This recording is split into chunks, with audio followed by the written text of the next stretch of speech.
Good evening, and welcome to our special interview with Grendel, a monster from John Gardner's novel. Tonight we'll be asking questions about his role in the novel, as well as his personal beliefs about the men he interacted with. More like terrorized. Yes. Anyway, Grendel, what was your role in John Gardner's book entitled Grendel? My role? I terrorized Hrothgar and all the inhabitants of its mead hall, as well as watched his pitiful empire develop and decay. I see. And how did this hostility toward Hrothgar begin? The first night that I encountered men, I was stuck in a tree, and the fools assumed that I was some sort of fungus or growth. Me? A fungus? Anyways. After I growled at them a bit, they decided I was dangerous and started to prod at me with all manner of weapons. Eventually, my mother heard my cries and drove the men away. And this made you want to kill them all? You clearly misunderstood my role. The very fact that I exist drives them to greatness. I am the reason for any minute successes that they may have. This is what the all-knowing dragon told me. And who is this dragon you speak of? Just that, a dragon. He lives in a large treasure trove beneath the earth, observing everything that lives. How does he know what's going on outside if he never leaves his cave? He's a dragon. They know everything, past, present, and future. Well, back to these men you attacked. Yes? Well, what was your opinion of them? And what did you think of their actions? Ninnies, the whole lot. Would you care to extend upon that? Certainly, but first of all, their religion was ludicrous and they didn't even believe it themselves. Only their priests gave it any credence. Secondly, their shaper. What exactly is a shaper? A bard or musician. He told fantastic stories attempting to give the lives of people purpose and meaning. And you don't believe that this is true? Of course not. If life has meaning, then why did these men squander their lives fighting over land that they didn't even value?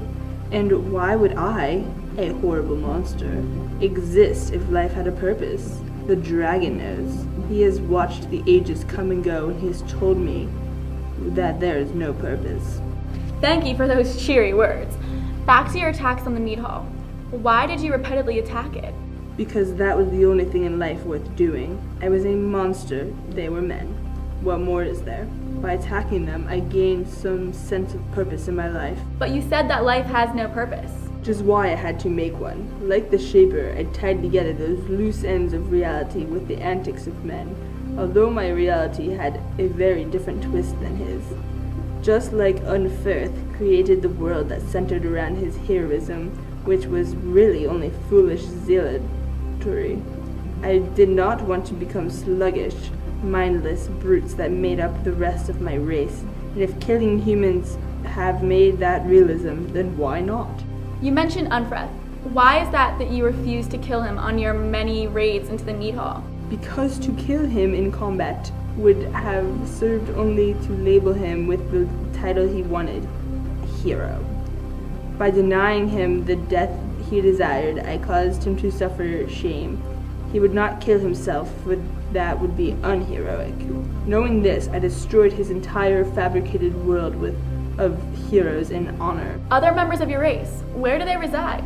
They are mindless brutes who dwell in the ground like scared rabbits, never daring to venture outside. What about your mother? She is a sympathetic animal and little more. She cannot speak, and that alone labels her as a lower being. But you said that she saved you from the men who first attacked you. Yes, as would any animal if its young were in danger.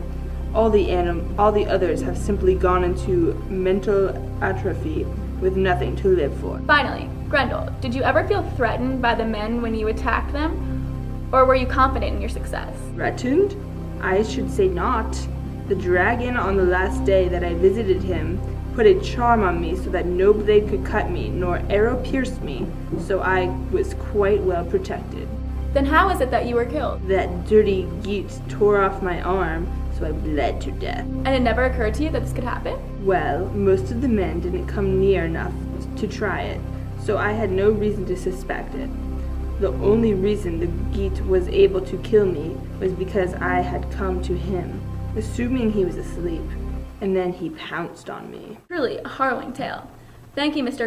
Grendel, for your cooperation tonight and for answering all of my questions.